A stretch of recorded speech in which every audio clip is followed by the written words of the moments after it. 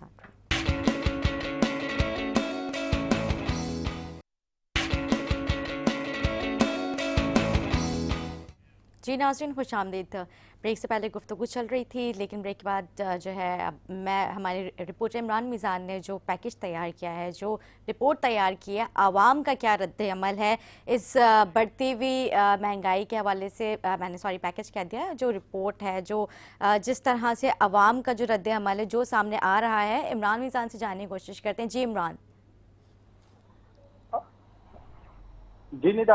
جی عمران، عوام کا کس طرح کا رد عمل ہے بڑھتی ہوئی مہنگائی کو لے کے؟ پھر سے پیٹرول کی جو پرائسز ہیں ان میں انکریزمنٹ کر دی، 30 روپے فی لیٹر پھر سے پیٹرول مہنگا کر دیا ہے. ایک عام شہری جو ہے کس طرح سے اپنی زندگی جو ہے گزر بسر کرے گا؟ عوام کا کیا کہنا ہے؟ جی ندا، میں آپ کو بتاؤں، کل رات کو جو ہے جو موجودہ حکومت ہے مسلم لیگ نواز 11 جماعتوں کی اتحاد PTM حکومت جو ہے، جس نے عوام کے اوپر مہنگائی کا ایک اور طوفان جو ہے وہ گرا دیا. پیٹرول جو ہے 30 روپے جو ہے وہ لیٹر مہنگا ہو گیا، اور اب جو اس کی نئی قیمت ہے 180 روپے جو ہے وہ بیچا جا رہا ہے. جس کے بعد جو ہے شہر قائد کیا پورے پاکستان کا میں کہوں گا عوام کا رد عمل جو ہے بڑا شدید غم و غصہ ان میں پایا جا رہا ہے، کیونکہ ساتھ ہی ساتھ آج ایک اور جو ہے مہنگائی کا طوفان جو گرا ہے. یوٹیلیٹی اسٹور پہ جو ہے آٹے کی 20 کلو کا جو تھیلا تھا وہ 180 روپے جو ہے اس میں بھی اضافہ ہو گیا، جس کے بعد جو ہے 980 روپے کا جو ہے اب وہ 20 کلو کا تھیلا ملے گا. دیکھیں، بڑھتی ہوئی مہنگائی جو ہے، عمران خان صاحب کی جو حکومت تھی، مہنگائی کارڈ کھیلنے کے بعد ہی جو ہے عمران خان کی حکومت جو ہے وہ ہٹائی گئی کہ عوام کو مہنگائی میں پیسا جا رہا ہے. لیکن جو اب نئی جو موجودہ حکومت ہے انہوں نے بھی عوام کے اوپر جو ہے مہنگائی کا طوفان جو ہے گرانا شروع کر دیا. ساتھ ہی ساتھ آٹا بھی اب کراچی میں مہنگا مل رہا ہے، مرغی آپ کے سامنے 500 پلس ہو گئی ہے. ساتھ ہی ساتھ جو ہے ٹماٹر سب میں مہنگائی. غریب آدمی جو ہے وہ 2 وقت کی روٹی کھاتا تھا، اب ندا اس سے بھی وہ ہے نہیں کھا پا رہا، کیونکہ اب پانی بھی جو ہے وہ شہر قائد کی عوام کو میسر نہیں ہے، پانی بھی نہیں آ رہا. اور موجودہ جو حکومت ہے وہ ایک بار جو ان کے جو دعوے تھے مہنگائی کے، جس میں مفتی اسماعیل صاحب جو ہیں وزیر خزانہ جو ہیں، ان کا عمران خان صاحب کی حکومت میں انہوں نے ٹاک شو میں بھی بہت کہا تھا کہ ہماری حکومت آنے دیں، ہم جو ہے مہنگائی ختم کر دیں گے. لیکن اب جو ہے کل انہوں نے جو اعلان کر دیا پیٹرول کا، اور ساتھ ہی ساتھ جو روزمرہ کی جو اشیاء ہے جو عوام یوز کرتی ہے، مڈل کلاس کا جو طبقہ ہے وہ یوز کر رہا ہوتا ہے، آٹا دال چینی، اس میں بھی جو ہے ڈبل نہیں ٹرپل جو ہے وہ قیمت میں اضافہ ہو گیا. جی نیتا. ٹھیک ہے عمران، یہ جو آپ نے ابھی 480 کا آٹے کا بیگ بتایا ہے 10 کلو کا، یہ یوٹیلیٹی سٹورز کے ریٹ ہیں یا پھر لوکل مارکیٹ کے آپ ریٹس بتا رہے ہیں؟ نیتا، یہ جو یوٹیلیٹی اسٹور پہ جو سرکاری ریٹ پہ جو آٹا مل رہا ہے وہ 20 کلو کا جو تھیلا ہے اس پہ 180 روپے بڑھا دیا گیا، یعنی کہ اب جو 980 روپے کا جو ہے وہ 20 کلو کا تھیلا ملے گا، 180 روپے اضافہ کر دیا گیا ہے. جی نیتا. ٹھیک ہے جی عمران، بہت شکریہ آپ کا رپورٹ دینے کے لیے. عمران کاکڑ صاحب، آپ نے دیکھا عوام کا رد عمل آپ کے سامنے ہے، کس طرح سے ایک عام شہری، وہی ساری باتیں میں ریپیٹ کر رہی ہوں جو پچھلی حکومت کو لے کے ہم باتیں کیا کرتے تھے، وہی باتیں آج پھر سے میں دہرا رہی ہوں اپنے اس پروگرام میں اس نئی حکومت کے ساتھ. عوام کو ریلیف دینے میں ویسے بھی حکومتیں ہمیشہ ہمیں جو پچھلی حکومت کے دعوے وعدے تھے اور اس حکومت کے دعوے وعدے ناکام نظر آ رہی، کس طرح سے کریں گے آپ لوگ؟ یہ ایک تلخ حقیقت ہے ندا صاحبہ کہ اس ملک میں جو بھی حکومت گئی ہے وہ اپنے پیچھے ایک خسارہ اور تشویشناک صورتحال چھوڑ کر گئی ہے. میں اس کے پس منظر میں تھوڑا سا بتاتا چلو. یہ جو 2021 کا بجٹ پیش ہوا تو اس میں عمران خان حکومت نے، جس میں ہم بھی اتحادی تھے، انہوں نے IMF سے وعدہ کیا تھا کہ اب ہمیں جو قسط جاری کریں گے، جو کہ 21واں معاہدہ تھا پاکستان اور IMF کا. اس کے بعد ہم آپ کو آنے والے بجٹ میں 25 ارب کے جو ہے وہ سرپلس دیں گے. ہم 25 ارب کما کے خود کفیل ہو جائیں گے. لیکن بد المیہ یہ ہے کہ اب جو رپورٹ سامنے آئی تو اپریل میں پاکستان جو تھا وہ 1300 ارب کے خسارے میں تھا. تو اب 25 ارب سرپلس دیتے ہوئے اگر آپ 1300 ارب کے خسارے میں جا رہے ہیں تو اس کا امپیکٹ عام آدمی پہ ہی پڑے گا, کیونکہ یہ اس ملک کا المیہ رہا ہے کہ یہاں پہ کرپشن جو ہے وہ ایلیٹ کلاس کرتی ہے, لیکن اس کا خمیازہ جو ہے وہ عام آدمی بھگت رہے ہیں. اس کی سب سے بڑی وجہ یہ ہے کہ یہاں پہ ملک جمہوریت کے نام پہ چل رہا ہے اور جمہوری ملک کے نام پہ آزاد ہوا ہے, لیکن بدقسمتی سے یہاں پہ جمہوریت شروع سے نظر نہیں آ رہی. امریت میں تو نظر آتا ہے ایک ڈکٹیٹر بیٹھ جاتا ہے اور وہ اپنے سسٹم چلاتا ہے. اس سسٹم میں یہ ہوتا ہے کہ وہ ڈکٹیٹر کو پتہ ہوتا ہے کہ میں نے کیا کرنا ہوتا ہے. یہاں پہ تو جمہوریت کے نام پہ جمہور کا مطلب یہ کہ عام آدمی کو آپ اختیار دے دیں, وہ بھی اپنے فیصلے خود کرے. تو یہاں پہ 2-3 چیزیں, جیسے ابھی عمران نے کہا عام آدمی کو شہر قائد میں پانی نہیں مل رہا. اس کی سب سے بڑی وجہ یہ ہے کہ اس پورے صوبے کو, جس کی آبادی اب تقریباً 7 سے 8 کروڑ ہو گئی ہے, اس پورے صوبے کو ایک شخص چلا رہا ہے صوبائی وزیر بلدیات کے نام سے. اب جو صوبائی وزیر بلدیات ہے اس کا تعلق سکھر سے, اس کو یہ نہیں پتا کہ کراچی میں عام آدمی کی ڈیمانڈ کیا ہے, اس کو پانی کی کیا ضرورت ہے, یہاں پہ ڈیولپمنٹس کیا ہونی چاہیے. تو امپیکٹ جو مہنگائی پہ پڑتا ہے اس کی سب سے بڑی وجہ کسی ملک کے ریشو مہنگائی کا یا خسارے کا جو ہے وہ کرپشن سے بہت تعلق رکھتا ہے. اور کرپشن اس وجہ سے زیادہ ہوتی ہے جب آپ کے بہت بڑے حجم کا بجٹ ایک بندے کے دستخط کے زیر نیچے ہوتا ہے. لوکل باڈیز یہاں پہ سسٹم ہے نہیں, عام آدمی کے پاس اختیارات ہیں نہیں, کیونکہ جو پیسے آتے ہیں اس ملک میں بجٹ میں مینشن کیے جاتے ہیں اس میں ہر گلی ہر محلے کے لیے اسکیم رکھی جاتی ہے. اب اس اسکیم کو ڈیلیور کرتے ہوئے جو ہے اس اسکیم کے مانیٹرنگ کے لیے یہاں پہ کونسلر منتخب کیے جاتے ہیں.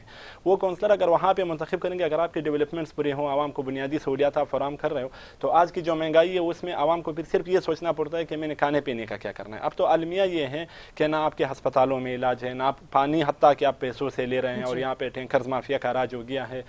تعلیم آپ نے لازمی بچے کو پرائیویٹ اسکول میں پڑھانا ہے, سرکاری اسکول کا کلچر ختم ہو گیا ہے. اس کی سب سے بڑی وجہ کیا ہے, عوام پر برڈن اس لیے بڑھ رہا ہے کہ عوام صرف کھانے پینے کے علاوہ وہ ضروریات جو وہ ٹیکس دیتے ہیں گورنمنٹ کو کہ یہ آپ کے ذمہ ہے, آپ نے مجھے دینے, وہ بھی عوام کو خود کرنے پڑ رہے ہیں. لیکن سرکاری, اب بھی آپ نے اسکول کی بات کی کہ وہ کنسپٹ ختم ہوتا جا رہا ہے, تو اس میں ہمارے سسٹم کی غفلت ہے نا. سسٹم میں وہی بتا رہا ہوں. ہمارے صوبائی وزیر تعلیم ہے اس وقت جو صوبائی وزیر تعلیم سندھ ہے, میں اگر وہ جتنا بھی مخلص ہو وہ صرف کراچی کے اسکولوں کا دورہ 5 سال میں نہیں کر سکتا, اگر وہ مخلص بھی ہو, جو کہ وہ نہیں ہے. دوسری بات ہے, اگر آپ بجٹ دیکھیں اس ملک میں تعلیم, صحت اور اس کے لیے جو ہے پانی کے لیے بہت خطیر بجٹ رکھا جاتا ہے, لیکن اس کی سب سے بڑے المیہ ہے کہ ایک شخص جو کہ ہمیں اس کے مینڈیٹ پہ اعتراض نہیں ہے, ہمیں اس کے اختیارات پہ اعتراض ہے. ہم نے 18ویں ترمیم کی حمایت اسی لیے کی تھی جس میں انہوں نے 140 سے جو ابھی ہم نے پھر سپریم کورٹ گئے ہیں اور کانٹمپٹ آف کورٹ لگایا ہے. اب ہم اس لیے گئے تھے کہ جو بجٹ اوپر سے آتا ہے صوبے تک, صوبے کے بعد ایک ضلعی مالیاتی کمیشن بھی بنایا جائے, جو وہی بجٹ جو ہے وہ ضلع کو منتقل کیا جائے. یہاں پہ المیہ یہ ہے ندا صاحبہ, ہم خسارے میں کیوں نہیں جائیں گے. ایک عام چوکیدار کا کام جو ہے وہ وزیر کر رہا ہے, ایک عام کونسلر جو کہ گلی محلے کا کونسلر جو 300 ووٹوں سے منتخب ہوتا ہے, اس کے اختیارات آج وزیر اعلیٰ کے پاس. اس سے برعکس کہ ہم پی ڈی ایم کے اتحادی ہیں. خالد مقبول بھائی نے جب شہباز شریف صاحب نے ووٹ لیا تھا, وہ منتخب ہوئے تھے, پہلے خطاب خالد مقبول بھائی نے یہ کیا تھا کہ ہمیں خاندانی نظام سیاست کو مسترد کرنا ہوگا, ہمیں عام جو لوکل باڈیز نظام ہے اس کو مضبوط کرنا ہوگا. تو عام آدمی کے لیے یہ جو برڈن ابھی پڑا ہے بہت تشویشناک ہے. کل بھی ہم نے کہا تھا, کل رات ممکن پاکستان کی رابطہ کمیٹی نے میٹنگ جاری کیا تھا کہ ہم سے یہ وعدہ کیا گیا ہے کہ عام آدمی کے لیے پیکیج کا اعلان کیا جائے گا, اور ہم توقع کرتے ہیں کہ وہ پیکیج ہوگا اور وہ منصفانہ بنیادوں پہ تقسیم ہوگا. اس کے باوجود اگر آپ آج بھی, اگر یہ پاکستان چلانے والوں کو پاکستان چلانا ہے اور پاکستان کو آگے بڑھانا ہے, حاکم بدہن ملک اس وقت تک چلتا ہے جب تک اس کے عوام میں جینے کی سخت ہو. صحیح بات ہے. آپ نے عوام سے جینے کی سخت وہاں تک پہنچا دی ہے کہ 12 کروڑ 8 کروڑ 7 کروڑ کی آبادی کو آپ ایک وزیر اعلیٰ, ایک وزیر بلدیات یا ایک وزیر تعلیم کے ماتحت چلا رہے ہیں. یہ اب ہمیں اس بات سے گزرنا ہوگا. ہم نے بارہا کہا ہے کہ یہ پاکستان 4 صوبے ہے, یہ ماں ہے. دنیا میں جب آپ یونٹس کی تقسیم کرتے ہیں تو دنیا میں ترقی آتی ہے. ایک گھر میں جب 6 بھائی بڑے ہو جاتے, وہ گھر میں وہ گزارا نہیں کر پاتے کیونکہ 6 بھائیوں کی 6 الگ تھنکنگ ہوتی ہے, وہ گھر بھی اس کی ماں ہوتی ہے. کوئی بھی بائی یہ نہیں کہتا کہ وہ اپنے گھر کو چھوڑ، لیکن بحالت مجبوری ان کو تقسیم کرنا پڑتا ہے اپنی ترقی کے لیے، اپنے بچوں کی بہتر کل کے لیے. تو یہ پاکستان میں جو نظام ہے، دن بدن قرضے بڑھ رہے ہیں، چند شخصیات جو ہے وہ اس ملک کے فیصلے کر رہے ہیں، اس کی وجہ سے عام آدمی پر برڈن دن بدن بڑھ رہا ہے، کرپشن عروج پہ پہنچ رہا ہے. اس کو دیکھتے ہوئے آپ کو عام آدمی تک اختیارات کی منتقلی لازمی ہے. میں صرف کراچی کی بات نہیں کر رہا، اگر ہم دیکھیں بلوچستان میں صوبے کے حوالے سے آواز اٹھ رہی ہے، صبح ہزارہ میں اٹھ رہی ہے، KPK میں جو اٹھی ہے صبح ہزارہ کی، پنجاب میں سرائکی صوبے کی اٹھ رہی ہے، سندھ میں کراچی، صرف کراچی صوبہ نہیں، آپ سندھ میں 2 صوبے بنائیں، آپ سندھ میں 3 صوبے بنائیں. اس سے کیا ہوگا؟ اگر آپ کا ووٹ بینک ہے، اگر آپ نے یہاں پہ ڈیلیور کیا، آپ کے ایک کی بجائے 3 وزیر اعلیٰ بیٹھیں گے. لیکن یہاں جب قانون سازی ہوگی، یہاں پہ جب نچلے لیول کا نظام مضبوط ہوگا، تو ہمیں IMF کی بجائے ہمارا ریونیو سسٹم اگر مضبوط ہوگا تو ہم IMF کے بجائے جانے کہ ہم اپنے ریونیو جنریٹ کریں گے. ابھی تو ریونیو، یہی تو راجہ صاحب کہہ رہے تھے، ریونیو کی ہماری یہ حالت ہے. میں نے یہی کہا کہ راجہ صاحب کی اس بات کی میں حمایت کرتا ہوں. ریونیو کی ہماری یہ حالت ہے کہ یہاں پہ ایک شخص جو منسٹر فار ریونیو ہے، اس کو کیا پتا کہ کراچی میں فلاں پلازے سے کتنا ریونیو آنا چاہیے، سکر سے کیا آنا چاہیے. یہی تو عالمیہ ہے کہ پاکستان کو آج بھی 2022 میں کراچی 70% پال رہا ہے، لیکن کراچی کو کچھ نہیں مل رہا. یہ صرف وجہ کیا ہے کہ کراچی کو اگر آپ اختیار دے دیں، کراچی 100% بھی دے گا.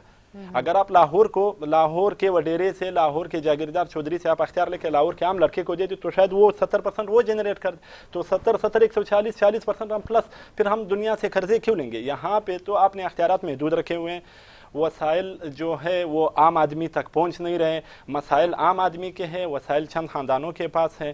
اس کی سب سے بڑا المیہ یہ ہے اس ملک کا کہ وہ جو چند خاندان جو کہ آج ہم کہتے ہیں لندن یا سوئس محل یا لندن میں آج جو بیٹھے ہیں، وہ 2 3 بار اس ملک کے وزیر اعظم گزرے ہیں. اس کے باوجود وہ یہ منی ٹریل دینے کو تیار نہیں ہے. چاہے وہ ابھی جو ہماری پچھلی حکومت خان صاحب سے ابھی لوگ کہتے ہیں کہ بھائی آپ نے پچھلے 4 سال میں کیا ڈیلیور کیا، وہ کہتا ہے نہیں مجھے امریکہ نے نکالا. بھائی آپ نے امریکہ سے 2021 میں IMF سے آپ نے فنڈ لیا، اس وقت تو امریکہ آپ کو نہیں نکال رہا تھا. اگر امریکہ نے آپ کو نکالنا تو وہ آپ کے بجٹ 2018 کے بعد نہیں دیتا آپ کو ریلیز. تو گزارش ہے، ہم نے ہمیشہ عوام کو جھوٹے پروپیگنڈے سے گمراہ کیا ہے. اب یہاں پہ حقیقت پسندی کا مظاہرہ کرنا چاہیے. آپ المیہ دیکھیں کہ یہاں پہ کراچی کا نوجوان 5000 نوجوانوں نے ٹیسٹ دیے. ان کو صرف اس لیے نہیں رکھا جا رہا کہ آپ کے پاس ایک سرٹیفکیٹ ہے جو آپ کو صوبائی حکومت جاری کرے گی، اس کے بعد ہم آپ کو رکھیں گے. ٹیسٹ بھی کلیئر ہے، انٹرویو بھی کلیئر. اس سے احساس محرومی بڑھ رہا ہے. DG رینجر صاحب کا میں بیان دیکھ رہا تھا کہ کوٹا سسٹم ختم کرنا چاہیے. آپ کوٹا سسٹم ختم نہ کریں، جس ایریے پر آپ نے 40% رکھا ہے اس کو الگ صوبہ بنائیں. ہم اس پہ اعتراض نہیں کر رہے. اور آپ آ کے اس میں اپنے یونٹس بنائیں. آپ وزیر اعلیٰ ہیں، یہاں بھی آپ ایک وزیر اعلیٰ بنا لیں. اگر آپ فیڈریشن کی جماعتوں کے دعویٰ کرتے، ہم نے اسی لیے لوگ کہتے ہیں کہ ہم نے معاہدہ کیا اور مراعات لی اور فلاح کیا. میرے بھائی لوگوں تو روزانہ ہم پر پریس کانفرنس کرتے ہیں. اس میں آپ ایک پوائنٹس دیکھیں، پہلی بار پاکستان پیپلز پارٹی سمیت 17 جماعتوں نے یہ اون کیا کہ کراچی کو صوبہ بننا چاہیے. ان ریٹرن ہمیں دیا، ہماری ڈیمانڈ میں ہے. ہم صرف یہ ان سے تسلیم کروانا ہماری بڑی جیت. لوگ کہتے ہیں آپ لوگوں کے ساتھ اتحادی رہے.